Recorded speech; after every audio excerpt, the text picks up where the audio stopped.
You wanted the best. You've got the best podcast. The hottest podcast in the world. The Chris Voss Show, the preeminent podcast with guests so smart you may experience serious brain bleed. The CEOs, authors, thought leaders, visionaries, and motivators. Get ready. Strap yourself in. Keep your hands, arms, and legs inside the vehicle at all times, because you're about to go on a monster education roller coaster with your brain. Now, here's your host, Chris Voss. Hi, folks. It's Voss here from thechrisvossshow.com, thechrisvossshow.com. Welcome to the big show, my family and friends. For 15 years now, we've been bringing you the Chris Voss Show podcast. We're going to go eventually here on this probably year on over 2,000 interviews. So stay tuned. And as always, refer the show to your family, friends, and relatives. I mean, why are you trying to keep them out of the loop, man? Why are you trying to hide the Chris Voss Show from them? You know, you just keep it all to yourself. That's kind of selfish, and selfish just as bad. So you should share the show with your friends and relatives. As always, we are the Chris Voss Show family. The family that loves you but doesn't judge you. Remember, you're never alone with the Chris Voss Show family. We're always hiding in the corner watching you. I don't know. No, that sounds creepy. Was it like a Sting song or something? What's going on there? Further show your family, friends, and relatives. Go to goodreads.com/Chris Voss, LinkedIn.com/Chris Voss, YouTube.com/Chris Voss, and TikTok at Chris Voss 1. We have an amazing young lady on the show today. She is not only a doctor. We'll be talking about some of the amazing innovations and companies she's starting to help with breast cancer and diagnosis. But she's also an author of some amazing children's books. So we're going to have a lot of fun on the show today. We're going to do the full gambit, as the kids say. Kids don't say that, but it sounded funny at the time in my head. And it wasn't when it came out. So there you go. She's the author of an amazing series of books. Her latest one is called Doctoroo and the Case of the Red Hot Hawaiians. Dr. Rachel Wellner joins me on the show today. And she's going to be talking about the really cool, amazing book she has for kids. So if you have kids, you're going to love this. And we'll be talking about her new breast cancer diagnosis solutions launch as well. But before we get into it, let's get to know her a little bit better. Dr. Rachel Wellner is the author of the Doctoroo series of children's books. She is a board-certified general surgeon, a fellow of the American College of Surgeons, and Society of Surgical Oncology-trained breast oncology surgeon. In addition to her MD and surgical training, Dr. Wellner earned a master's in public health from Columbia University, reflecting her interest in global health. Most recently, she founded a startup called Calum Diagnostic Solutions Incorporated, with the goal to identify cancer edges intraoperatively. I'm not getting that word right, am I? It's actually close. I'll give you the space that we're doing, but it's we're actually trying to identify diagnoses early. So when you do a biopsy, we give the patient their news right away, as opposed to making them wait up to 10 days. There you go. So there you go. That's I flunked second grade. Everybody knows that on the callback jokes. Prior to that, she was an assistant clinical professor of surgery at the Montefiore Einstein Center for Care, and she's been a director of breast cancer services at NYEE Continuum Cancer Center, Pasco Valley Hospital, and Palisades General Hospital. Welcome to the show, Rachel. How are you? Hi, Chris. Thank you for having me. I'm doing great this morning. Thank you. There you go. An awesome sauce to have you on. Give us your .com so people can find you on the interwebs. Sure. I have a couple. I have www.drrachelwellner.com. You can also find my Doctoroo books on www.doctoroo.health. So it's not a .com. And my biopsy company is www.calumds.com. So that's CAELUMDS.com. So we're going to learn a lot of cool things during the show. We're going to learn about some of the amazing books that you've written, and then we're going to delve a little into breast cancer awareness, and surgery, and diagnosis, et cetera, et cetera. So let's lead off. You have this series of books that you've done, and I think there's 4 books in the series. Is that correct? Yes, there's 4. 3 are text, and 1 is a coloring book. At this point. You go. I have an idea for 20 of them, but as I entered the market, I wanted to start with about 4. And it's kind of a series, isn't it, of the same sort of characters? Yes, there is a doctor. Her name is Dr. Marsha Roo. She goes into the very powerful Doctoroo whenever there's a medical case to be solved. And she's a kangaroo doctor living in Australia with 3 helpful buddies, her nurse, Kirby Koala, her assistant, Terrence Toad, and the mailman, Louis Lama, who's always the one who gives her the news about where a health crisis is going on somewhere in the world. And then she flies her plane. She pilots her own plane to wherever that is to figure out what's going on, usually with a young population of animals, children's population of animals in that area. Oh, nice. So it's a series of 4 books, and you're hoping to do 20. And them? I'm sorry? With the same characters running all through them? Yes, but what we do is, or what I do is, I have a team. So I have a publishing manager, but I always create new characters that are from the local area, so that there's always some variety. I try to add a lot of humor with the local characters that come into play. Like the book you mentioned, the Red Hot Hawaiians. There is a dance instructor named Gertie Goose, and she's just hilarious. She's got these scarves flaring, and she's this very flamboyant, beautiful dance teacher, and she teaches the young piglets how to prepare for the luau when their skin gets all red and itchy. And then Doctoroo's on the case to try to figure out what's causing the red and itchy skin amongst the piglets who are training for their luau and won't be able to dance unless she solves the mystery. Ah, there you go. So what age group is it targeted to? It's like 3 to 8, 4 to 8. Oh, good. It's my level of reading. It includes 2nd grade. Yes. According to Chris reading the bios these days. Yeah. So there you go. What motivates you to want to write kids books? Well, I've had this idea, Doctoroo, since medical school when I did my pediatrics rotation. I kind of knew early on that I wasn't going to be a pediatrician, although I love kids. And, when I went into my field, which was breast cancer oncology, I knew that I was only going to be treating adults, and mostly adult women, although not exclusively. Some men do get breast cancer as well, but very rarely would a child come into the practice, especially that young.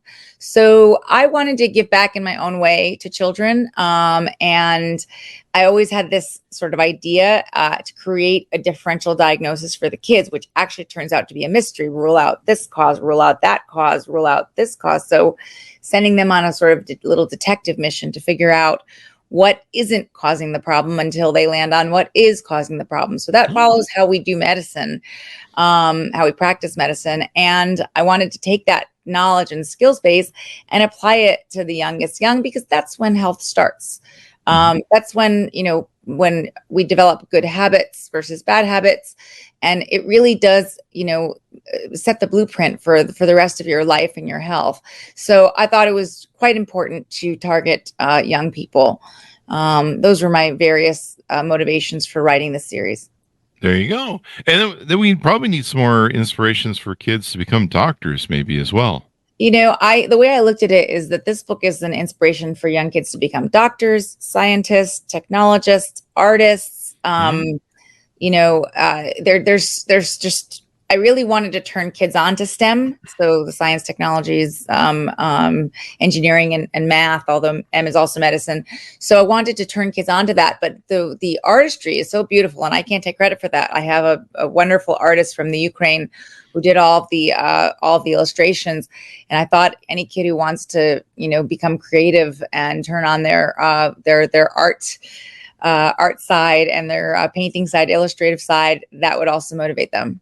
So there you go. The creative artwork is really important for brains. We had somebody on recently who was talking about how it really opens up the mind and stimulates the brain, which I need a lot of stimulation, mostly in electric shock therapy, but that's another thing for my therapist. Don't get me. I was just reading over the weekend and posting on Facebook about how I guess they did some sort of test on people for boredom, and they put them in a room, and it's a famous experiment. They asked them to sit quietly for 15 minutes in a room with nothing but their own thoughts, which for most people is madness. And they gave them an option to hit a button to give themselves an electric shock. just because they're bored, right? It beats living with your own thoughts, I guess, for some people. And so people literally shocked themselves. Nearly half opted to shock themselves That's over the 15 minutes. amazing. So people can't sit in a sound chamber, huh?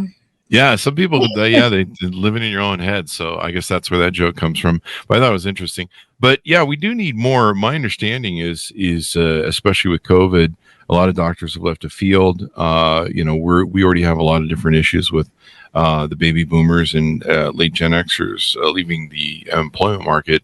And my understanding of the doctor market is we need more doctors, and they're kind of dwindling, especially with kind of, where we have the boomers leaving. And I think there's like for every 7 boomer leaving, there's 1 new worker to replace them.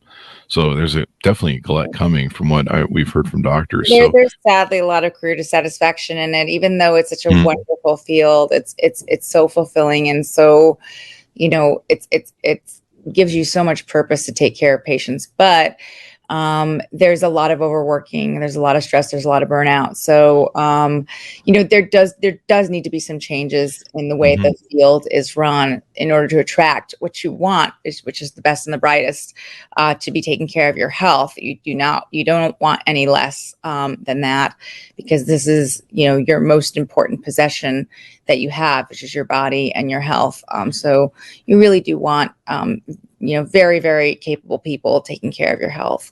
There you go. I think that's what everybody wants. And we've been so lucky in America. I know a lot of people always complain about the healthcare system here, and there could be ways to do it better. And of course, universal healthcare is so important.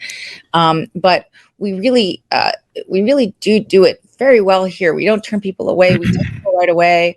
We care for people and all of their needs as best as possible, as soon as possible. But everybody's seeing the remnants and the vestiges of an overworked, overtired system, and a lot of kids that don't want to go through 16 years of school and training to get to make their first dollar. It's not that simple. Yeah. I've heard a lot of doctors complain about the insurance situation for getting paid, and how they love doing their work, but they've got to have 3 to 4 people in their office that are just chasing money at insurance companies going, hey, that's kind of what I mean by the sort of the sort of circles that are around the actual practice of medicine. Like, most of us love the practice of medicine. I love the surgery. I love taking care of people, and all the paperwork and the insurance companies and fighting with them to approve a necessary test for a test and things like that. That's what kind of really gets us down. There you go. So what are some of the feedback you're getting from the kids out there and the thing? And maybe you should make a book for 55-year-olds like me for coloring books. How come no one makes coloring books for 55-year-olds? What the hell is going on there? I picked up the coloring book, and I'm filling it out myself as a 48-year-old. So, there's nothing against. It's actually, coloring books are excellent for learning. There you go. Excellent for continued plasticity of the brain. So as we age, our brains become less plastic, meaning less capable of expanding and learning and forming new synapses. But science has discovered that plasticity never ends. And you can see it when a person has a stroke, for instance, and they're rehabbed and they can get their movement back. That's their brain being retrained to use their joints, their appendages, their arms, their legs, whatever. So the brain is plastic, and it can be retrained, can be stretched out. So doing these sort of mindful exercises, always being conscious and exploring what I would call multiple domains of learning. So you brought it up earlier, but just to kind of extrapolate. So reading is one way of learning, but then looking at pictures is another way of learning. Listening to sounds is another way of learning. Tactile learning, so like in surgery, putting your hands on organs and things like that is a way of learning. Olfactory, your smell, is a way of learning. And when you combine all 5 of your senses like that, it's very powerful. It's something that you generally don't forget when you combine those 5 senses in your learning process. So the more you can do that as a child, as an adult, the more something's going to stick in your brain, and you're not going to forget it. I mean, we'll call it nostalgia, but I'll call it learning. So That's just one little point. So yeah, so coloring books are another way, getting somebody engaged and filling within the lines and being detail oriented, but also giving them a chance to be artistic and come up with their own color scheme, is another very, very good way of children learning and remembering characters and remembering stories. In my coloring book, also, it's called Who is Doctoroo? So it also goes through like who she is and what she does, and it's not purely just the coloring. There you go. Well, I did have to give up crayons because when I was a child, I was addicted to eating them, and Pick a face out. It shows in old age. So it took me years of rehab and psychology and shock therapy. Actually, we'll use that as a callback joke. The show, detox center. I understand. Yeah. So I have to, in fact, I'm court ordered to stay away from crayons. I don't know why, but that's a whole nother show. So what sort of research do you have to do with children books, how to write educational books without being preachy, or, making it fun for the kids without trying to, I don't know, be preachy? No, it's a really good question. I mean, okay, so let's take my second book, which was Doctoroo in the Case of the Hacking Hippo. So this one takes place locally in Australia, and the Fab Four that I mentioned, they get invited to the Sydney Opera House to watch the famous Hilda Hippo sing a concert. So they come, they go up and they have balcony seats, and they're listening to this concert. She's doing a duet with Jeffrey Giraffe. It's very funny because he's got his neck wrapped around her hippo head, his long neck, and they're doing this beautiful duet. And then all of a sudden she then sings a solo, and just as she's about to hit her high note, she coughs. And then she goes to hit another high note and she hacks, and unfortunately her cough, her sputum goes everywhere and just kind of splashes all over the entire audience, and which is actually kind of a funny image. And you see all of the characters kind of ick, ugh, yuck, and then Kirby, who's asleep, wakes up, and so then they go on a mystery to help her because Hilda is devastated. She doesn't know what to do. The Queen of England is coming in a few weeks to be in the audience, and she has to do a good job. She's under a lot of pressure. So Doctoroo starts exploring the different causes with her team of what could be causing the problem. So we make it so fun. I include songs, I make up songs, I make up rhymes to try to remember things. Like in this one, there's a song about germs, germs, odious germs, wherever you go, you find them. And this is supposed to engage the kids the whole time without being preachy at all. They're supposed to sing along with the characters, have a good time, and learn about I don't want to give up the whole goose, but one of the main lessons of this story is hand washing. So the song at the end is borrowed from Madonna, where you sing, "Don't just stand there, let's get to it. Wash your hands, there's nothing to it. Go, go, go." And if you sing that 23 times, that's 20 seconds, which is the amount of time you're supposed to be. So that's how I've taken the preach out of it and added the fun to it. There you go. So it's not preachy. It's not saying you must do this and you have to do this. And it shouldn't be a chore for anybody. It should actually be fun.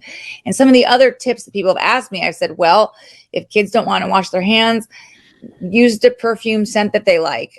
Use an action figure they can wash their hands with. I like that. In the alphabet. These are all ways of getting them to not think about a boring task or a preachy task. So all of my books have that stuff. Like I have a hula song for applying sunblock and things like that. Again, taking the pain out of and the boredom out of things that sound like so boring, like health, and making it really fun and empowering the kids to kind of take control of their own health. There you go. Note to self: start washing my hands with my Evil Knievel doll. There you go. I love it. People in Gen Z are what? We need to keep him clean too. Well, he's had a history of being a little dirty. That guy. Yeah, I keep him. I cuddle with him at night. I haven't grown out of that in 55 years. So it's my girlfriends think it's weird, but hey, he Whatever floats your boat, Yeah, it's like that movie Ted. I thought Evel Knievel was a cool guy. I mean, who could ride like that? There you go. It's like that movie Ted. So before we roll out of the books, and we're going to talk about your new company for breast cancer diagnosis and stuff, and the cool things you're innovating there. Anything more you want to tease out on the books? No, just really, I really encourage parents and kids to go out and get these books. Obviously, if you're older, you can read them on your own. If you're a parent, you need to read them to your kids. I promise you, parents, you will learn things from this book. These books are very well researched. So, for instance, in the case of the picnic parties, my recent one, we talk about one of the causes of why the bear cubs are being sick are they over hibernating? That comes from Terrence Toad. So he makes a mistake. Are they over not getting the proper sleep? It's during the summer months. So I explain the difference between hibernating and sleeping versus dormancy. So I don't just focus on only health. I actually teach about scientific phenomena in the animal kingdom and things like that. So I promise you, parents and kids, you will learn together about some really cool things. Like I said, every book is very, very well researched. Every aspect of it, including the local fauna and animals that live in the areas, those have been researched. So when you go to when they fly to Hawaii, the chital deer and the mongoose, every creature that's there are inhabiting that area. So nothing has been made up or is false. Everything is very factual. And again, I just think it's a great experience. It's a great bonding experience for parents and kids. And I think, buy the books, because the more I can get these books out there, then I can come up with a second volume, maybe make a cartoon. This is a chance to combine education with entertainment. There's just not enough out there for kids to learn from and also be entertained by. And I think all parents will complain that they don't know what to expose their kids to in this day and age. It's not easy. So this is wholesome learning and all things good for your kids. There's not one negative here. There you go. It probably opens their mind to things around the world, a bigger world outside themselves, and what goes on there. Absolutely. In addition to the health, I mean, I base this a little bit on my own life. When I used to do a lot of public health work, I used to travel to Central America and India and other places where there were underserved populations and provide medical care to these populations. I really wanted to do it more as an adult, but when you have a practice, it becomes a little challenging to combine the two. But it's one of my true passions, is to travel and provide health to the sickest sick who cannot otherwise get access to health. So that's why I made her a traveling doc. There you go. So there, based on your life and hopefully can inspire more kids, teach them science and stuff that's going on in the world, and maybe inspire some new doctors to come up, because I'm getting old. I need some more doctors. No. Absolutely not. But we all want to have good care out there. So Definitely. And I'm going to need a lot of doctors. I had too much fun in life. So let's talk about your new company that you've launched and what you do there, and maybe what you're currently doing as a doctor. Go ahead and plug away. Absolutely. So after 20 years in the clinical space, I have founded and become the CEO of a company called KLM Diagnostic Solutions. Now, not to correct you, Chris, but it's not just for breast cancer. Okay. This is for all solid malignancies, and maybe even the liquid malignancies like leukemia, but we're taking it one step at a time. We're starting with the top 5 most common, which are breast, lung, skin, colon, and prostate. So I've basically discovered a technology that can diagnose a biopsy in 5 minutes. Wow. So tells you what you've got cancer-wise, non-cancer in 5 minutes. Obviously, the next step beyond that is to not just find out whether the patient has cancer, but to give them prognostic information, treatment information, everything up front. And because of the way the technology works, I have a 100% belief that we will be able to do that through AI, algorithm analysis, and software, and be able to determine exactly what kind of cancer somebody has, exactly what treatment they will be amenable to, what will work, what won't work, and again, what that person's prognosis is. And that's just sort of the beginning. So, it can open up potentials for cures and other possibilities. So that's the start. We're a little early stage right now, but we've gotten a lot of traction. I have an amazing team of these 13 just powerhouse people with engineering skills, clinical skills, business development skills, business skills, finance world, startups. And we're attracting a lot of potential investors at this point, at the same time as we're prototyping, dealing with the FDA in their process, and reimbursement so that the hospitals can get reimbursed for this valuable technology. And the idea is, look, where this came inspired from was from my patients when they would get a biopsy of the breast, and they would have to wait, sometimes 1 day, sometimes 2 days, sometimes 5 days, sometimes 10 days, depending on where they were. And I would get phone calls because I used to give out my cell phone to the patients, crying, saying, we can't function. I would have to write prescriptions for 5 days for Xanax. Wow. People could not function while they were waiting for the test. I'm despondent, can't talk to my husband, can't talk to my kids, can't go to work. Every problem that you can imagine. Not to mention that sometimes there were problems like we'd find out that 5 days later that we'd missed the spot and the patient would have to come back in for a second biopsy when they thought they were done. Also, during those delays, people would leave and go to other hospitals, get second opinions elsewhere, and end up the doctor would lose the patient and go somewhere else. And the other big problem is because a practitioner wants to guarantee they get the cancer or get the suspicious area, they'll keep sticking the patient. Needle.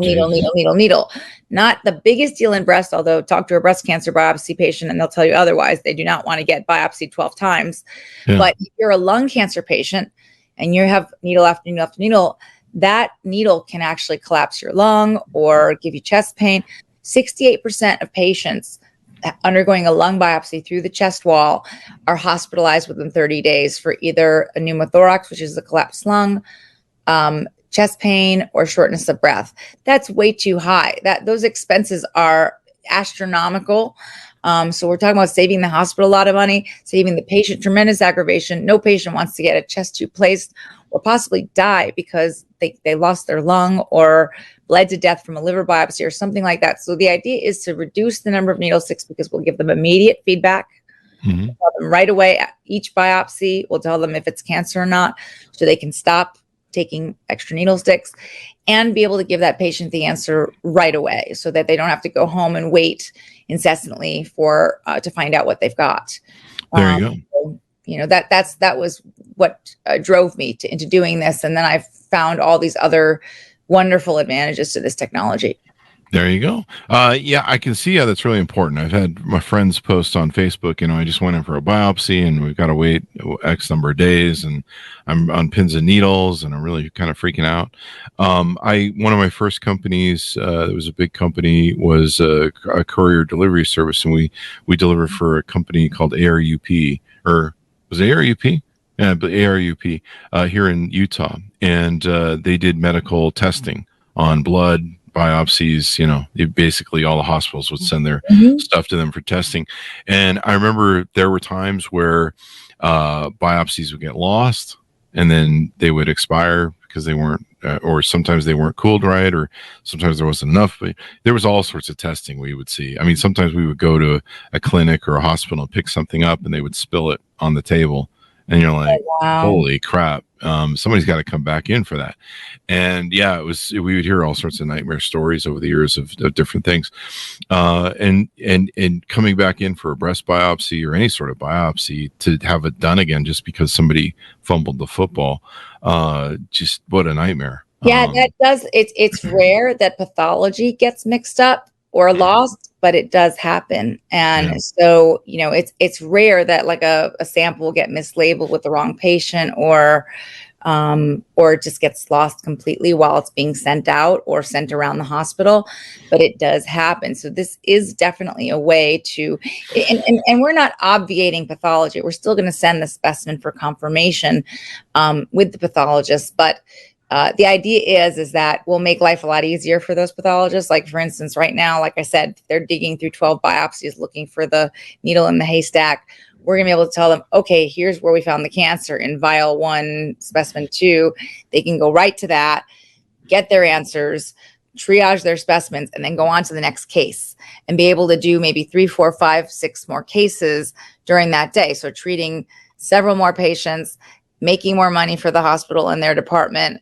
It's just a win-win situation. And we're not even in competition so much with the liquid biopsy companies that are, the blood tests that are saying you may have a high probability of having prostate cancer. Okay, great. So great, not great. It's not great, but I'm just saying you've gotten that result. Now you have to come to get your imaging and your scoping and your biopsying to prove that liquid biopsy was correct. We don't take out prostates based on a blood test. Yeah. We need to know exactly what we're removing, via biopsy. So we work in tandem and synergy with those things. But what will also help is that the after send outs. So when we take pieces of tissue and send out to other companies to give you that information that I just mentioned, to prognostic and treatment, we might be able to do that in one-stop shop, and that will help. That will help with expense. That's meaningful use of healthcare. It's responsible use of healthcare. It's not wasting thousands and thousands of dollars to do very expensive send-out tests that we really fight with insurance companies about. So this might be a way to get the insurance companies a little softened to pay for something that works just as well and can be done, like I said, instantly by the bedside.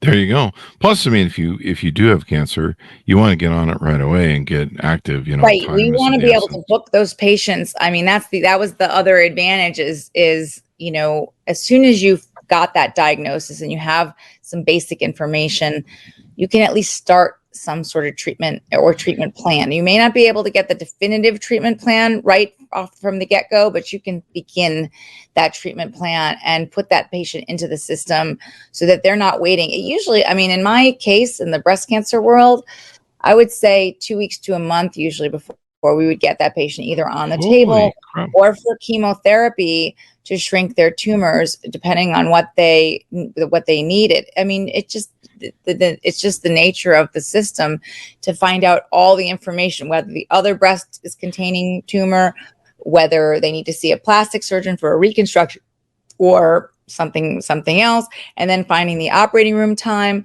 So all of it kind of coalescing together would allow the process to be streamlined and the patients to be booked, at least booked in the system right away. And I think the treatment would be much more done more quickly, especially in underserved areas. In some of these underserved areas, patients are waiting 72 to 90 days, especially in underserved areas. So I practiced in New York City, where it was a little less of a problem, where patients, although I practiced in the Bronx as well, and also out in Queens. So I saw differences between the areas that were being served. But you go out to the middle America, where there are not many providers and not as many hospitals, not as many facilities, and patients are waiting sometimes 3 months before they get into treatment. In my mind, it's unacceptable. That during that period, if it's that long, that cancer has the opportunity to grow and spread. Yeah, and that's scary. On your website, you guys talk about how cancer is an ever-increasing problem affecting the world's population. There's 20 million cases of cancer diagnosed annually worldwide. There's a compound annual growth rate of 2.5%. Yep. Holy crap. That's an interesting phenomenon. Part of that is because those are world statistics. Part of it, here's the good news, is that part of it is because screening is getting better, especially in parts of the world where they never had screening before. So part of it is we're just getting more numbers because we didn't capture them before. But the other part of it is very complicated. It's genetic, it's environmental, it's it's the food we eat, it's the air we breathe in. It's the cancer rates are definitely going up. The other part of the good news is people are living longer from other causes. Like, people used to die when I was growing up a lot more frequently from heart disease, and they don't as frequently because we're much more aggressive with that. So they live a little longer to get cancer. But there are plenty of, let's say, just in my breast cancer world, 30-year-old women getting breast cancer. And it was always like, what is up with that? It didn't make sense. It's like, so again, being a polyfactorial disease, you could only say age, genetics, family history, where they grew up, if there was something toxic where they grew up, the environment, diet, sort of factors like that are very, very hard to tease out. What exactly is the one predominant thing that could cause this, or the couple of predominant things that can be done about this? But at least if we can catch it earlier, treat it better, treat it faster, we can prolong survival and actually, render somebody disease free so they can go on to live a normal life. So the screening and the early detection and the early treatment is very, very important. Living in a world where the CAGR that you just mentioned is so high, we have to respond. Yeah. And the beginning response is a tool like what I'm trying to introduce, is to make that diagnosis right away and to get that person into treatment right away.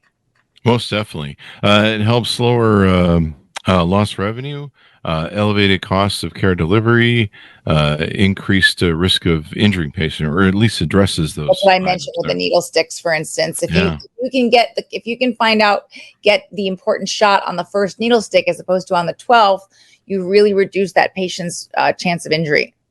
Yeah. I mean, 10 minutes as opposed to 2 weeks. And yeah, I mean, I would be, I've had things with my dogs where they've had my dogs are my kids, but they've had something tested, and you're literally, you kind of live in suspension, and it kind of gets to you a little bit. So I can imagine, Oh yeah, by the way, this has a big role in the veterinary world as well. Oh, really? Wow. There's no question that this could be used in any world where you're diagnosing mammals or creatures for cancer. So this has a very big, we haven't even counted up that as a target market, but it is a target market as well. There you go. Cancer is cancer, and it's a pretty darned evil, as far as I'm concerned. It's an evil disease. It's an evil disease that has eluded us for a long, long time, and hopefully not forever. And the sooner we can get to fixing it, the better. So as we go out, Rachel, any final thoughts on everything you do there? You're doing quite a lot. You got everything from breast cancer work to doing children's books.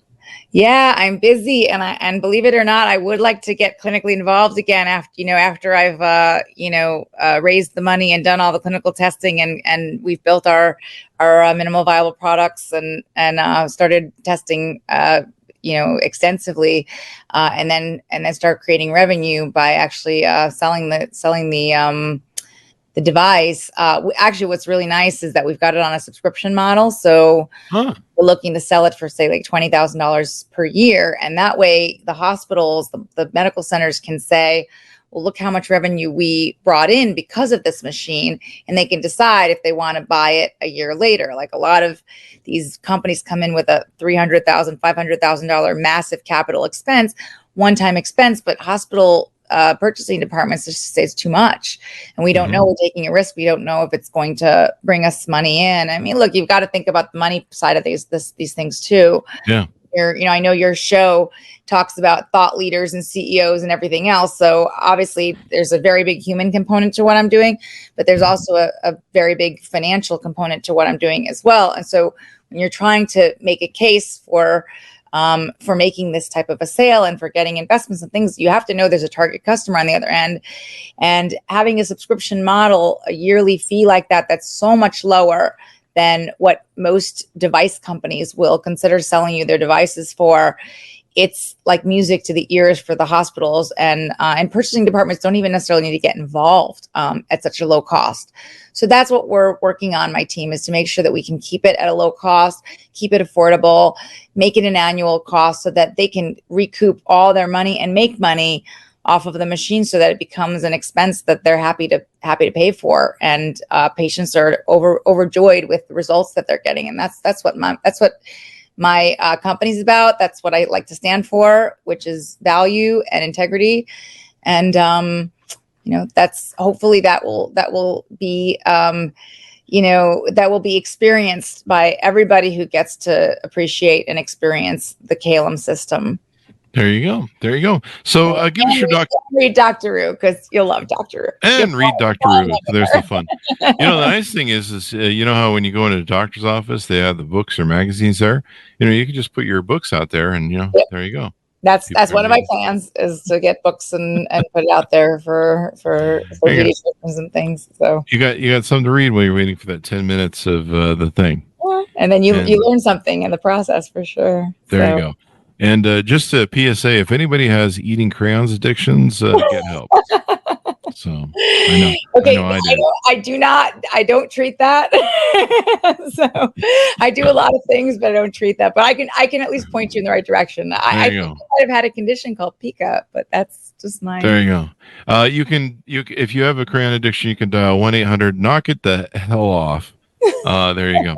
Well, thank you very much for Rachel for coming on the show. We really appreciate it. It's been a lot of fun and very insightful, and we covered the whole gambit, man. We went from medical stuff to children's books. So there you go. We covered a large gamut, and I would say 25% of the stuff that I'm interested in. I've got a lot of interest, but we can say that all the time. There you go. Well, thank you very much, Rachel, for coming on the show. We really appreciate it. Thank you for having me, Chris. Really, it's been a pleasure, and you're a wonderful host, and I wish you the best of luck with your show. Not that you need it, but maybe stay away from those crayons. That'll keep your show going for long. Yeah, that's probably true. Although people don't know, that's probably the secret to the show for 15 years is the crayons. Okay. I won't mess. Yeah. There's some jokes there, but I'm going to leave them alone. Anyway, thank you, Rachel, for coming on the show. Thanks, Manus, for tuning in. As always, go support our authors that we have on the show. You can check out Doctoroo in the case of the Red Hot Hawaiians and the other 3 books in the series. The great thing is unique kids gifts coming up, because it's almost October here. Kids, holiday time coming up. People are watching this 10 years from now going, what? But it's almost October now in 2023. People read the dates on the YouTube videos, please. You're getting any books for them kids there, because the kids like Christmas gifts. Right. Last time I checked, the books are like $11 a piece. Yeah. They're really not very expensive. Yeah. So. My parents gave us rocks for Christmas. They even wrapped them. So don't do that. My parents didn't do that. So buy it on a whole set. That way you can give them away to everybody and their kids, and then maybe they won't bother you as much when you're at Thanksgiving dinner. Here, go read this. Then they won't be talking to you and stuff. I mean, that's how I work on Christmas. I'm like, go away. This is the reason I have dogs, and that's all. No, I'm just kidding. I like kids. They're nice for other people. Anyway, guys, order up the books where fine books are sold. Refer to your family, friends, and relatives. Go to goodreads.com. I should mention Doctoroo.health and Amazon. That's where you can pick up most of these. There you go. What was the first one? Okay, Doctoroo. We've got 3. Doctoroo in the case of the Picnic Pirates. Okay. Doctoroo in the case of the Red Hot Hawaiians. Mm-hmm. Doctoroo in the case of the Hacking Hippo. Mm-hmm. And the coloring book, Who is Doctoroo? There you go. And you'll find them all on Amazon or on that website I gave you, Doctoroo.health, which will bring you to the Amazon site. Okay, Doctoroo.health? www.doctoroo, so DOCTOROO .health. You spell out Doctoroo like a kangaroo doctor, no DR. There you go. There you go. All right, guys. So check it out. Order them wherever fine books are sold. Thanks for tuning in. Be good to each other. Stay safe. And we'll see you guys next time. And that should have